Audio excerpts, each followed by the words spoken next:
Welcome on into the Fantasy Football Forge. My name is Steven. It is time for the Week 16 quarterback and tight end rankings. I don't have a whole lot to talk about. I think a lot of these decisions will be a little bit easier this week at quarterback and tight end. Of course, there will be questions, and I definitely invite you to give me some of your feedback in the comments on who you think I have too high, who's too low, and provide, some sort of thoughts, analysis as to why. That always helps. If you want me to adjust the rankings, the reasoning behind it. It goes a long ways, but either way, I will look into it and check things out. I definitely move things based on, throughout the week. So that's going to bring us to this first tier of the quarterbacks. We'll just get these suckers done with. A little bit of a tease there, but these four, you're just playing, no doubt, Josh Allen, Lamar Jackson, Jalen Hurts, Joe Burrow, going up against New England, Pittsburgh, Washington, Cleveland. Nothing scares you too much in that bunch. Hopefully, AFC North game here for Cincy, Cleveland. You never know what might happen there, but the Cincinnati offense should not be slowed down by Cleveland. Maybe weather. We'll keep an eye on weather. It is that type of this time of the year, but I don't think I'll be updating rankings or anything on weather until the morning of the games, because we just can't predict weather in this country at all. An hour beforehand, we don't even know.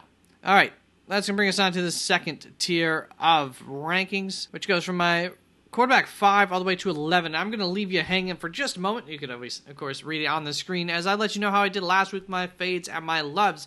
We're going to get to a fade there highlighted in red at the bottom of this tier, and my fades, my loves, it's just like starts, sits for other content creators, same idea, just a different name.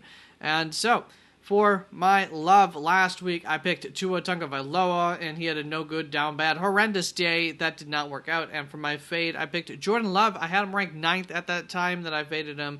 Ended up as the quarterback 10. So the ranking was right on. He did end up coming through. That's why I talked about that in my fade. So glad he came through for anybody starting him. Of course, hopefully, depends who your other player was, but hopefully you ended up playing the one that was better. Kind of a weird week for quarterbacks. We knew that was possible as with how I went through my rankings last week, and there's a little bit of that at play this week as well. But we're going to feel pretty good about these top 11 at least this week, which is, I think, a few more than we were feeling good about last week because, well, I know by the time that we got to 9, Jordan Love, so I think we had like 8 that we felt comfortable with last week. And the 3...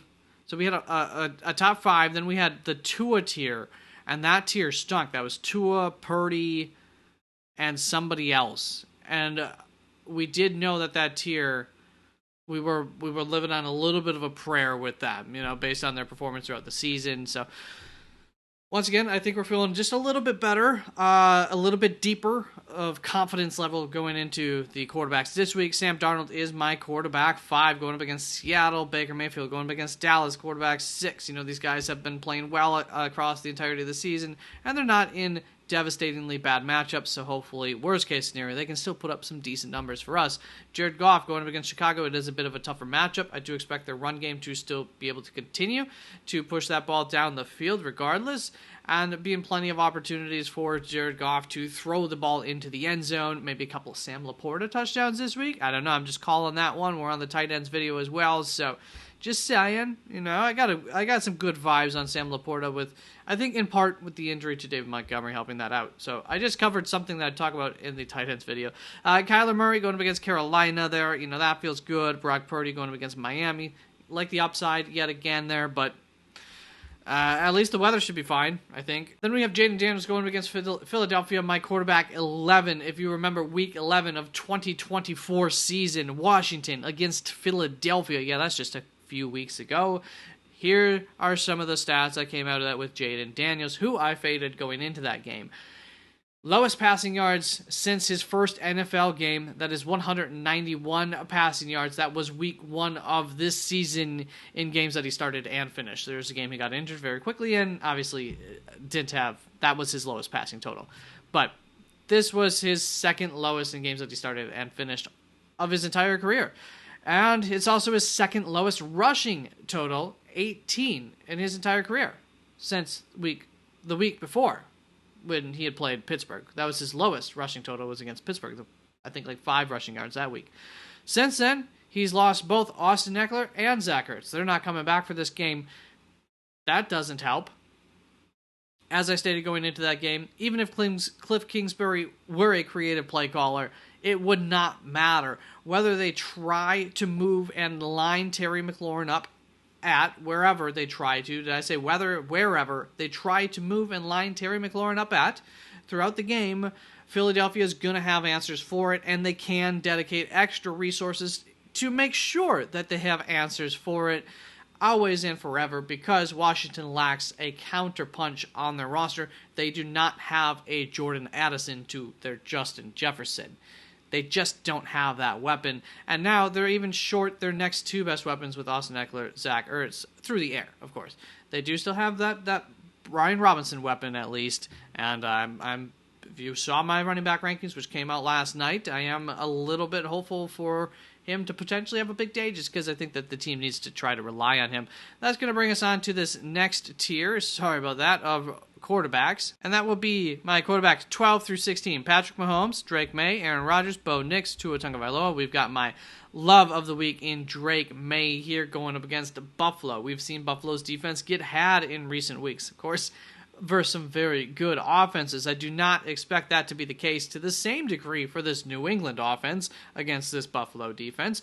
New England should be playing from behind the entirety of the game. Drake May offers some rushing upside that you always like to have. I feel like I'm going to chicken out on this one by the end of the week, but I do have a certain amount of faith in my projections, which has helped me to be a little bit bold on this Drake May take here. If you really want to know something crazy, check this out. Drake May is currently my quarterback 11 on the season on a per-game basis out of the quarterbacks that are playing this week. He's been pretty fine for fantasy. Has not hurt you too much, has a little bit of a ceiling, and has been able to avoid that floor a lot of the times. So, cheers to possibly starting Drake May this week in some leagues.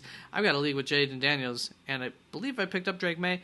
And I'm thinking about, I might look to see if Aaron Rodgers is available. He's somebody I'm pretty optimistic about this week and might overcome Drake May as the week goes along. This is why Drake May is this high up. I mean, we've got right behind him Aaron Rodgers, somebody we've been ranking in the 20s all season long. It's not the prettiest of quarterback weeks once we get into this area of it. And then we do have some upside once we get to, the Anthony Richardson's going up against Tennessee. At this point in the rankings, it feels like upside because of where we have him ranked. If we had Anthony Richardson ranked 11th, it would be downside. It would be a concern about him actually coming through for you. He breaks my projections. It makes sense with how my projections work and how he plays as to why. But it's also true. Anthony Richardson comes with one heck of a ceiling, and he also comes with a pretty poor floor. So we'll see what happens there, but he always comes with that ceiling. That's going to bring us on to this next tier where now we are getting some of these. Okay, so Russell Wilson without George Pickens, I'll probably put lower in my rankings, almost certainly. Aiden O'Connell will for sure jump him in that case. Aiden O'Connell, optimistic about him this week, just like we were optimistic about like Cooper Rush last week, who came through.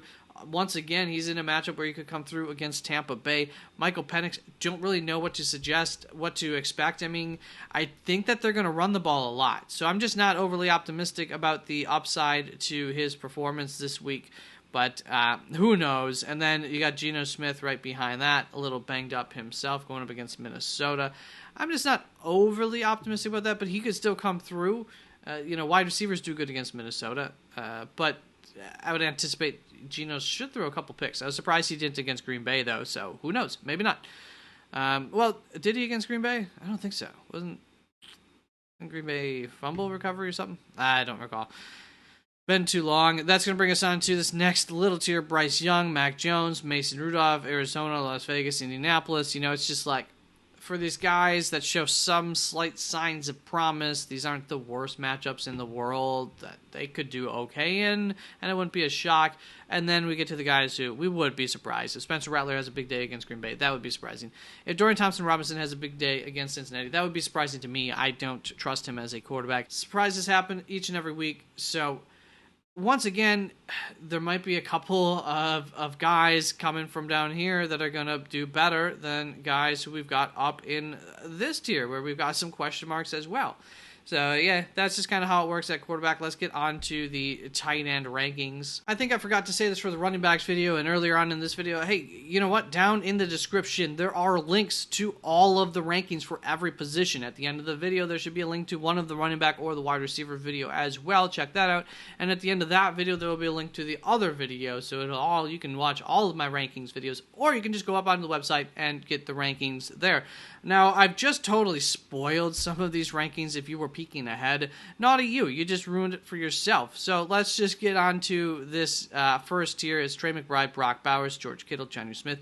I'm expecting Brock Bowers to have Aidan O'Connell back at this time of filming this, so we will see. There are some of those quarterback questions too. I didn't really go over that in the quarterback section. That could impact rankings.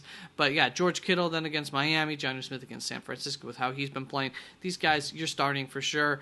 And then in this next tier, I think that you can start these guys with like some level of confidence. You got Sam Laporta going up against Chicago. I just talked about that in the quarterback video. I think that was in that video, right? Yeah. Video. Moments ago, while I was talking about quarterbacks, I believe I talked about Sam Laporta and the fact that I have good vibes about him going forward with David Montgomery going down. I think that he might become a little bit more of an important piece in this offense, and he already has been in recent weeks too, so all the better.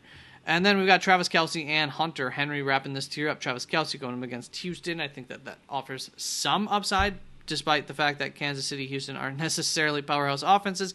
Maybe that's all mental. Maybe that's all mental. And then Hunter Henry going up against Buffalo. Once again, did I talk about this? I didn't talk about this. Once again, we didn't get here yet. So Hunter Henry against Buffalo. On paper, Buffalo is a perfectly average fantasy matchup for tight ends. There's nothing special here to target. There's nothing bad to target in terms of the end results of tight ends against Buffalo so far in the season. However, for the same reasons that they've allowed a lot of points to receiving backs, slot receivers, a team built like New England should spam the ball to Hunter Henry all week in those underneath routes. Just 4 or 5 yards down the field often enough, give it to him, and Buffalo will allow that as long as you don't try to attack too deeply with him. Hunter Henry is still the tight end 6 on a weekly basis with Drake May in as his quarterback, even after last week's disappointing performance, which, by the way, this is the second week in a row that I am going to love Hunter Henry. Last week he finished as the tight end 25. We're going right back to the well here for me. I know it's tough if you played Hunter Henry to trust that. It's tough for me to trust Hunter Henry. I've never trusted him. And so far, actually, I think I'm 0 for 2 in weeks that I've said that I love him, and every other week he's going off. So I'm just going to love him every single week. And then I faded last week Dalton Kincaid. He finished as the tight end 15, so that's not terrible. That's right about where I had him ranked, so it's not really a failure of ranking or fading. But I will say, a little bit surprised that he received the 7 targets that he got. He looked good, so that's good. And you like to see the involvement going forward, hopefully. And then that's going to bring us on to this next tier, a little threesome here of Brenton Strange, Mark Andrews, TJ Hawkinson. I don't feel fully comfortable with Brenton Strange ranking Jacksonville. Las Vegas isn't some sort of smash matchup anyways, but I do feel a little bit better about it knowing that Parker Washington has been playing a lot like on the outside, and Brenton Strange has been moving into the slot for them some. So that secures that role all the more. I picked up Brenton Strange in a league, and I have him and I don't think it's TJ. I have him and somebody in this next tier. So let's just get to that. And I'm trying to make a decision there. Maybe you could give me your help. Do I follow my rankings or do I follow the ESPN projections? Because that's what's making probably the only reason that's holding me back here, and because I don't have a full faith in Brenton Strange, and I kind of like Jake Ferguson against Tampa Bay. But that's the other guy. I got Jake Ferguson, who is my tight end 15, as you can see, and Brenton Strange right now, struggling on which one to pick, and I'll try to adjust my rankings to represent whichever one I end up going with if I don't go with Brenton Strange. David Njoku, though, at my tight end 11, followed by Tucker Kraft, Pat Freiermuth, Dalton Kincaid, Jake Ferguson to wrap that tier up. And you can see I've had my fade of the week at the top here, David Njoku. Oh, this video did not end up being fast. I apologize. I talked too much, but that's okay. That's what these videos are for. David Njoku, I'm fading him. I didn't have much of a good fade option here, so he's the one who I ended up fading. I'm just throwing out the obvious here. There is a reason for concern for David Njoku, as he is not at 100% health, and he will now have Dorian Thompson-Robinson throwing to him, who I do not have a whole lot of faith in.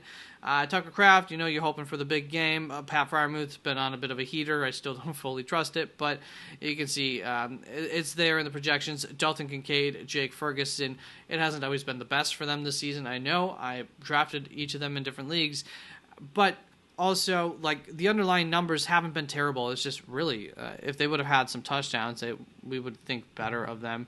I think we'll just keep the screen there. That's going to bring us on to this next group of tight ends: Cade Otton, Stone Smart, Dalton Schultz, Kyle Pitts, Juwan Johnson.